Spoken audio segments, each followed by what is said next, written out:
Hi hello friends, ಎಲ್ಲರಿಗೂ ನಮಸ್ಕಾರ. Welcome back to my channel. ಈ ಜೀವಕ್ಕೆ ಜೀವ ನೀನು ಭಾಗ 10. ತಾವು ಊಟ ಶುರು ಮಾಡಿದರೂ ಇನ್ನೂ ಹಾಗೆಯೇ ಕುಳಿತಿರುವ ನಿವೇದಿತಾಳನ್ನು ನೋಡಿ, ನೀನು ಊಟ ಮಾಡೋಲ್ವಾ ಎಂದು ಕೇಳಿದನು. ಅವಳು ಡ್ಯಾಡಿಗಾಗಿ ವೇಟಿಂಗ್. ಅವರು ಬಾರದೆ ಇವಳು ಊಟ ಮುಟ್ಟಲ್ಲ, ನೀನು ಊಟ ಮಾಡು ಸಾಮ್ರಾಟ್ ಎಂದ ಅಖಿಲ್ ಮಾತು ಕೇಳಿ ಅವಳ ವರ್ತನೆ ಅತಿ ಅನಿಸಿದರೂ ಗತ ಜೀವನದ ಕೆಲವೊಂದು ನೆನಪುಗಳು ಕಣ್ಣ ಮುಂದೆ ಹಾದು ಹೋದಾಗ ತಲೆ ತಗ್ಗಿಸಿ ಊಟ ಮುಂದುವರೆಸಿದನು. ಅವರಿದ್ದ ಕೋಣೆಯೊಳಗಡೆ ಬಂದ ವಾಸುದೇವ್ ಮಗಳ ಬಳಿ ಕ್ಷಮೆ ಕೇಳುತ್ತಾ ಅವಸರದಲ್ಲಿ ಅವಳೊಂದಿಗೆ ಊಟ ಮುಗಿಸಿ ಅಲ್ಲಿದ್ದವರಲ್ಲಿ ನನಗೊಂದು ಅರ್ಜೆಂಟ್ ಮೀಟಿಂಗ್ ಇದೆ, ಮನೆಯಲ್ಲಿ ಸಿಗೋಣ ಎನ್ನುತ್ತಾ ಅಲ್ಲಿಂದ ಹೊರ ನಡೆದರು. ದಿನಗಳು ಸರಿದು ಸಾಮ್ರಾಟ್ ಪುಣೆಗೆ ಬಂದು ವಾರಗಳೇ ಕಳೆದಿತ್ತು. ಮನೆ ಹಾಗೂ ಆಫೀಸಿನಲ್ಲಿ ನಿವೇದಿತಾಳನ್ನು ಸೂಕ್ಷ್ಮವಾಗಿ ಗಮನಿಸಿದವನಿಗೆ ಅವಳು ಸಹಜವಾಗಿ ಎಲ್ಲರೊಂದಿಗೆ ನಗುತ್ತಾ ಮಾತನಾಡುವುದನ್ನು ನೋಡಿ ಅವಳ ಬಗ್ಗೆ ಹೆಚ್ಚಾಗಿ ಯೋಚಿಸುವುದನ್ನೇ ನಿಲ್ಲಿಸಿದ್ದ. ಆದರೆ ಪ್ರತಿದಿನ ಅವಳುಡುವ ಸೀರೆ ಹಾಗೂ ಅದರಲ್ಲಿ ಇನ್ನೂ ಅಂದವಾಗಿ ಕಾಣುವ ಅವಳ ಸೌಂದರ್ಯ ರಾಶಿ ಮತ್ತು ಅವನ ತಾಳ್ಮೆಯನ್ನು ಪರೀಕ್ಷಿಸುತ್ತಲೇ ಇರುತ್ತಿತ್ತು. ಇದರ ನಡುವೆ ತುಂಬ ದಿನಗಳಿಂದ ವಾಸುದೇವ್ ಅವನನ್ನು ಜಾಗಿಂಗಿಗೆ ಕರೆದರೆ ನಿರಾಕರಿಸುತ್ತಿದ್ದವನು ಕೊನೆಗೂ ಜಾಗಿಂಗಲ್ಲಿ ಅಪ್ಪ ಮಗಳ ಜೊತೆಯಾಗಿದ್ದನು. ಅವರನ್ನು ನೋಡಿ ಕ್ರಮೇಣ ಅಖಿಲ್ ಮತ್ತು ಸಿಂಚನ ಕೂಡ ಅವರನ್ನು ಸೇರಿಕೊಂಡರು. ಹಾಗಾಗಿ ಮೊದಮೊದಲು ಸಾಮ್ರಾಟ್ ಬಳಿ ಮಾತನಾಡಲು ಅಂಜುತ್ತಿದ್ದ ನಿವೇದಿತಾ ದಿನ ಕಳೆದಂತೆ ಆಫೀಸಿನಲ್ಲಿ ಅವನ ಬಳಿ ಪ್ರಾಜೆಕ್ಟ್ ಹಾಗೂ ಕೆಲವೊಂದು ಕೊಟೇಶನ್ ಬಗ್ಗೆ ಚರ್ಚಿಸುತ್ತಾ ನಿಧಾನವಾಗಿ ಅವನೊಂದಿಗೆ ಮಾತನಾಡಲು ಬೆರೆಯಲು ಶುರು ಮಾಡಿದ್ದಳು. ಅದೊಂದು ದಿನ ಮೀಟಿಂಗ್ ಮುಗಿಸಿ ಊಟದ ಸಮಯಕ್ಕೆ ನೇರವಾಗಿ ನಿವೇದಿತಾ ಕ್ಯಾಬಿನ್ಗೆ ಬಂದ ಸಾಮ್ರಾಟ್, ನಿವಿ, ತುಂಬ ಹಸಿವಾಗುತ್ತಿದೆ, ಯಾರಿಗೂ ಕಾಯುವ ಸ್ಥಿತಿಯಲ್ಲಿ ನಾನಿಲ್ಲ, ಏನಿದೆ ಊಟಕ್ಕೆ ಎನ್ನುತ್ತಿದ್ದವನು ಪೂರ್ತಿ ಕ್ಯಾಬಿನ್ ನೋಡಿದರೆ ಎಲ್ಲಿಯೂ ಅವಳ ಸುಳಿವಿರಲಿಲ್ಲ. ಅಲ್ಲೇ ಇದ್ದ ರೂಮಿನೊಳಗಡೆ ಹೋದನು. ಅಲ್ಲಿಯೂ ಅವಳಿಗಾಗಿ ಹುಡುಕಾಡಿ ನಿವೇದಿತಾ ಎನ್ನುತ್ತಾ ಸುತ್ತಲೂ ನೋಡಿ ಅವಳ ಟೇಬಲ್ ಪಕ್ಕ ಬಂದಾಗ ಟೇಬಲ್ ಕೆಳಗಡೆಯೇ ಬಿದ್ದಿದ್ದಳು. ಗಾಬರಿಯಲ್ಲಿ ಅವಳ ಕೈ ಹಿಡಿದು ಅವಳನ್ನು 4-5 ಬಾರಿ ಕರೆದು ಕೆನ್ನೆ ತಟ್ಟಿದರೂ ಅವಳಿಂದ ಯಾವುದೇ ಪ್ರತಿಕ್ರಿಯೆ ಬಾರದಿದ್ದಾಗ ಅಲ್ಲೇ ಟೇಬಲ್ ಮೇಲಿದ್ದ ಬಾಟಲಿಯ ನೀರನ್ನು ಅವಳ ಮೇಲೆ ಚಿಮುಕಿಸಿ, ನಿವೇದಿತಾ, ನಿವಿ, ಕಣ್ಣು ಬಿಡು ಎನ್ನುತ್ತಾ ಅವಳನ್ನು ಎತ್ತಿ ಅಲ್ಲೇ ಇದ್ದ ಸೋಫಾದ ಮೇಲೆ ಮಲಗಿಸಿ ಅಖಿಲ್ಗೆ ಕರೆ ಮಾಡಬೇಕು ಎನ್ನುವಾಗ ಅವಳು ನಿಧಾನಕ್ಕೆ ಕಣ್ಣು ಬಿಟ್ಟಿದ್ದಳು. ಅವಳನ್ನು ನೋಡಿ ಮೊಬೈಲ್ ಜೇಬಿಗಿಳಿಸಿ, ನಿವೇದಿತಾ, ಆರ್ ಯು ಓಕೆ ಎಂದು ಅವಳ ಪಕ್ಕ ಬಂದನು. ತುಂಬ ಸನಿಹವಿದ್ದ ಸಾಮ್ರಾಟ್ ಮುಖ ನೋಡಿದವಳಿಗೆ ಇರಿಸು ಮುರುಸಾಗಿ ಅವನಿಂದ ದೂರ ಸರಿದು ಎದ್ದು ಕುಳಿತವಳು, ಐ ಆಮ್ ಆಲ್ ರೈಟ್, ಸ್ವಲ್ಪ ತಲೆನೋವಿತ್ತು ಹಾಗಾಗಿ ಅಂತ ಎದ್ದು ತೊದಲುತ್ತಿದ್ದಳು. ಡಾಕ್ಟರಿಗೆ ಕರೆ ಮಾಡಲಾ ಎಂದವನನ್ನು ತಡೆದು, ಅದೆಲ್ಲ ಏನೂ ಬೇಡ, now I am okay, please ಈ ವಿಷಯ ಯಾರಲ್ಲಿಯೂ ಹೇಳಬೇಡಿ ಎಂದವಳನ್ನು ಆಶ್ಚರ್ಯದಲ್ಲಿ ನೋಡುತ್ತಿದ್ದವನ ನೋಟವನ್ನು ಅರಿತವಳು, ಐ ಮೀನ್ ಸ್ವಲ್ಪ ಸುಸ್ತು ಅಷ್ಟೆ, ಅಪ್ಪನಿಗೆ ಇಷ್ಟೇ ತಿಳಿದರೆ ಸಾಕು, ಪೂರ್ತಿ ಆಸ್ಪತ್ರೆಯನ್ನೇ ಇಲ್ಲಿಗೆ ಕರೆಸುತ್ತಾರೆ, ಹಾಗಾಗಿ ಪ್ಲೀಸ್ ಯಾರಲ್ಲೂ ಹೇಳಬೇಡಿ ಎಂದಳು. ಅವಳ ಮಾತಿಗೆ ನಸುನಕ್ಕು ತಲೆಹಾಡಿಸಿದವನು, ತುಂಬ ಹಸಿವಾಗುತ್ತಿದೆ, ಊಟ ಮಾಡೋಣವಾ ಅಥವಾ ನಿಮ್ಮ ನಿಯಮದಂತೆ ಎಲ್ಲರಿಗೂ ಕಾಯಬೇಕಾ ಎಂದಾಗ, ಅದರ ಅವಶ್ಯಕತೆ ಇವತ್ತಿಲ್ಲ, ಅಪ್ಪ ಮನೆಗೆ ಹೋಗಿದ್ದಾರೆ, ಅಖಿಲ್ ಮತ್ತೆ ಸಿಂಚು ಮಧ್ಯಾಹ್ನ ಬರೋಲ್ಲ, ಇಬ್ಬರಿಗೂ ಏನೋ ಪ್ರೋಗ್ರಾಮ್ ಇದೆಯಂತೆ, ಬನ್ನಿ ಊಟ ಮಾಡೋಣ ಎನ್ನುತ್ತಾ ಕೋಣೆ ಒಳಗಡೆ ನಡೆದಳು. ಊಟ ಮಾಡುತ್ತಾ ಇಬ್ಬರು ಕಂಪನಿ, ಅವರಿಬ್ಬರು ಕಾಲೇಜು ಜೀವನದ ಬಗ್ಗೆ ಹರಡುತ್ತಿದ್ದರು. ಅವಳು ಗೂಡು ಮರೆತ ಹಕ್ಕಿಯಾದರೆ ಅವನು ಗೂಡಿಗೆ ಮರಳಿ ಬಂದ ಹಕ್ಕಿ. ಅವಳು ನೆನಪಿನ ಶಕ್ತಿ ಕಳೆದುಕೊಂಡು ಎಲ್ಲವನ್ನು ಮರೆತಿದ್ದರೆ ಅವನು ಎಲ್ಲವನ್ನು ಮರೆಯಲು ನೆನಪುಗಳನ್ನು ಬಲವಂತವಾಗಿ ಎದೆಯಾಳದಲ್ಲಿ ಬಂಧಿಸಿದವನು. ಅಂದು ರಾತ್ರಿ ತನ್ನ ಕೋಣೆಗೆ ಬಂದವನಿಗೆ ಎಂದಿನಂತೆ ಬಯಸಿದ ಜೀವನ ಕಣ್ಮುಂದೆ ಇದ್ದರೂ ಅವನಿಗ್ಯಾಕೋ ತಾನು ಬಣ್ಣ ಹಚ್ಚಿದ ಕಲಾವಿದನಂತೆ ಎಲ್ಲರ ಬಳಿ ನಟಿಸುತ್ತಿದ್ದೇನೇನೋ ಅಂತನಿಸುತ್ತಿತ್ತು. ಎಲ್ಲರ ಬಳಿ ಗಂಟೆಗಟ್ಟಲೆ ಮಾತನಾಡಿದರೂ ಮನಸ್ಸು ಬಿಚ್ಚಿ ಆಡಬೇಕಾದ ಮಾತುಗಳು ಅವನಲ್ಲೇ ಉಳಿದು ಹೋಗುತ್ತಿದ್ದವು.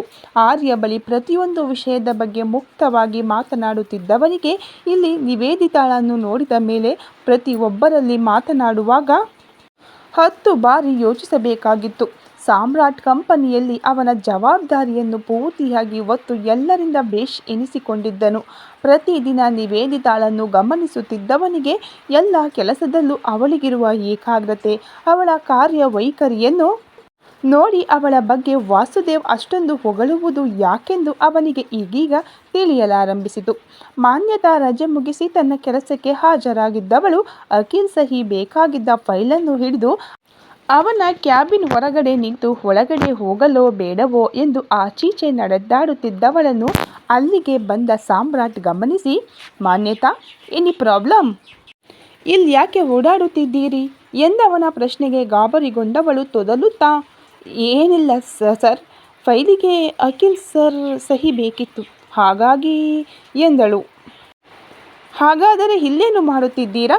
ಕಮ್ ಇನ್ ಅನ್ನುತ್ತಾ ಕ್ಯಾಬಿನ್ ಬಾಗಿಲು ತಳ್ಳುತ್ತಾ ಒಳಗಡೆ ಹೋದಾಗ ಮಾನ್ಯತಾ ಕೂಡ ಅವನನ್ನು ಹಿಂಬಾಲಿಸಿದಳು.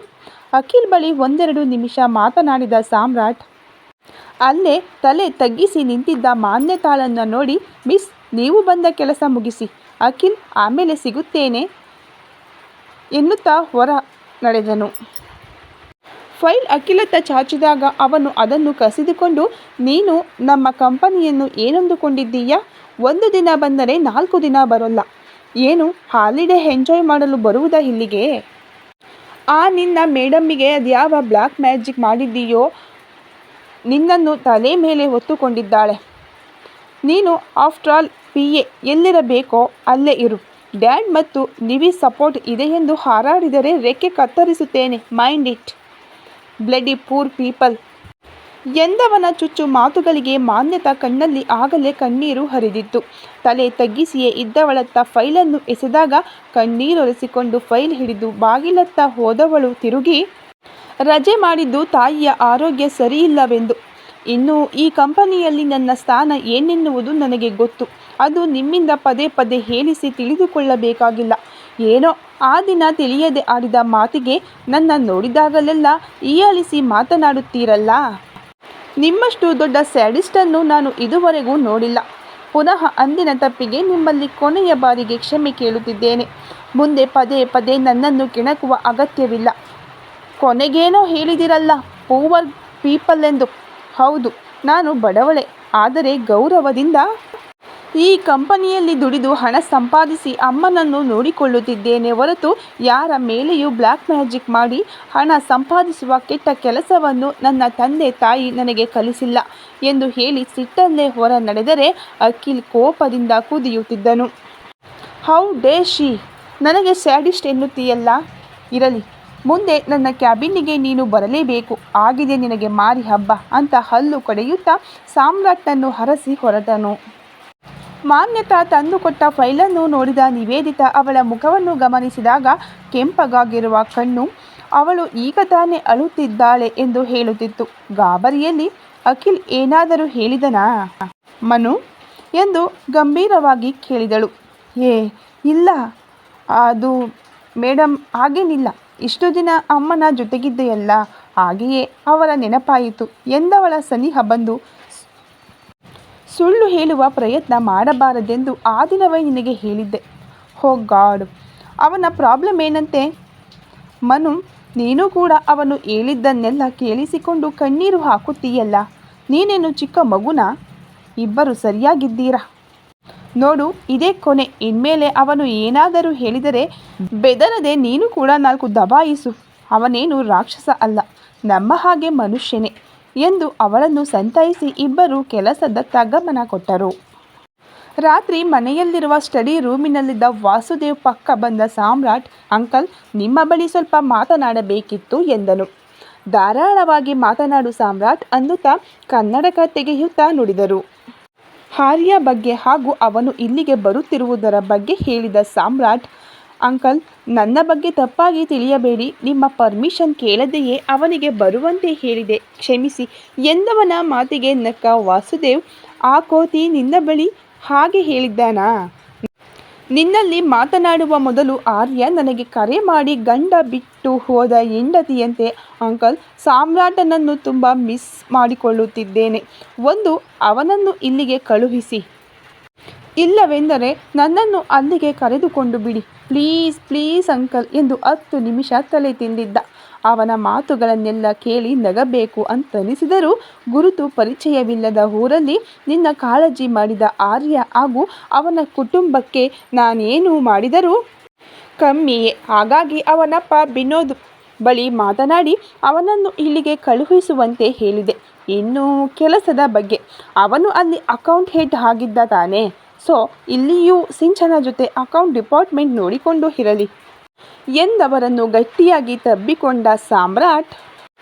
ಥ್ಯಾಂಕ್ಸ್ ಅಂಕಲ್ ಎಂದವನು ತನ್ನ ಕೋಣೆಗೆ ವಾಪಸ್ಸಾಗಿ ಆರ್ಯಾಗೆ ಕರೆ ಮಾಡಿ ಅವನಿಗೊಂದಿಷ್ಟು ಉಗಿಯುತ್ತಿದ್ದಾಗ ಸಿಂಚನ ಅವನ ಕೋಣೆ ಒಳಗಡೆ ಬಂದಿದ್ದಳು. ಅವಳಲ್ಲಿ ಕೂರುವಂತೆ ಹೇಳಿ ಕರೆ ತುಂಡರಿಸಿದವನು, ಏನೇ ನಿದ್ದೆ ಬರಲಿಲ್ವಾ ಎನ್ನುತ್ತಾ ಅವಳ ಪಕ್ಕ ಕುಳಿತನು. ಅವನನ್ನೊಮ್ಮೆ ದೀರ್ಘವಾಗಿ ನೋಡಿದ ಸಿಂಚನ, ಸಾಮ್ರಾಟ್, ನಾವಿಬ್ಬರು made for each other couple ಆಗ್ತೀವಾ? ನೀನು ಬಂದ ದಿನದಿಂದ ನಿನ್ನ ಜೊತೆಗೆ ಸಮಯ ಕಳೆಯುತ್ತಿದ್ದೇನೆ. ಆದರೆ ನಿನ್ನ ಮೇಲೆ ಗೆಳೆಯ ಎನ್ನುವ ಭಾವನೆ ಬಿಟ್ಟು ಬೇರ್ಯಾವ ಭಾವನೆಗಳು ನನ್ನಲ್ಲಿ ಹುಟ್ಟುತ್ತಿಲ್ಲ. ಹಾಗಾಗಿ ಕೇಳುತ್ತಿದ್ದೇನೆ, ನಾವಿಬ್ಬರು ಮದುವೆ ಆಗಲೇಬೇಕಾ ಎಂದಳು. ಅವಳ ಕೈ ಹಿಡಿದ ಸಾಮ್ರಾಟ್, ಸಿಂಚು, ಒಬ್ಬರನ್ನೊಬ್ಬರು ನೋಡಿ ಒಂದೆರಡು ಸಲ ಮಾತನಾಡಿದ ಕೂಡಲೇ ಪ್ರೀತಿಯಾಗಲೇಬೇಕೆಂದು ಯಾರೂ ಹೇಳಿಲ್ಲ. ನಿನ್ನ ಭಾವನೆಗಳಿಗೆ ಸ್ವಲ್ಪ ಸಮಯ ಕೊಟ್ಟು ನೋಡು. ಇನ್ನೊಂದು ಮಾತು, ಮದುವೆಯಾಗಲು ಪ್ರೀತಿಸಲೇಬೇಕೆಂಬ ರೂಲ್ಸ್ ಯಾರಾದರೂ ಮಾಡಿದ್ದಾರಾ? ನನ್ನ ಪ್ರಕಾರ ಪ್ರೀತಿಗಿಂತ ಜಾಸ್ತಿ ಒಂದು ಸಂಬಂಧದಲ್ಲಿ ನಂಬಿಕೆ ಹಾಗೂ ಒಬ್ಬರನ್ನೊಬ್ಬರು ಅರ್ಥ ಮಾಡಿಕೊಳ್ಳುವ ಒಳ್ಳೆಯ ಮನಸ್ಸಿರಬೇಕು. ಹಾಗಾಗಿ ಜಾಸ್ತಿ ತಲೆ ಕೆಡಿಸಿಕೊಳ್ಳಬೇಡ. ಅತ್ತೆ ಆಗಾಗ ಹೇಳುತ್ತಾರಲ್ಲ, ಆಗುವುದೆಲ್ಲ ಒಳ್ಳೆಯದಕ್ಕೆ ಎಂದು. ಲೆಟ್ ಸಿ ಎಂದನು. ನಿಟ್ಟುಸಿರು ಬಿಟ್ಟು ಸಿಂಚನ, ತಪ್ಪಾಗಿ ತಿಳಿಯಬೇಡ, ನನ್ನ ಬಗ್ಗೆ ನಿನಗೇನನ್ನಿಸುತ್ತೆ ಸಾಮ್ರಾಟ್ ಅಂದಳು.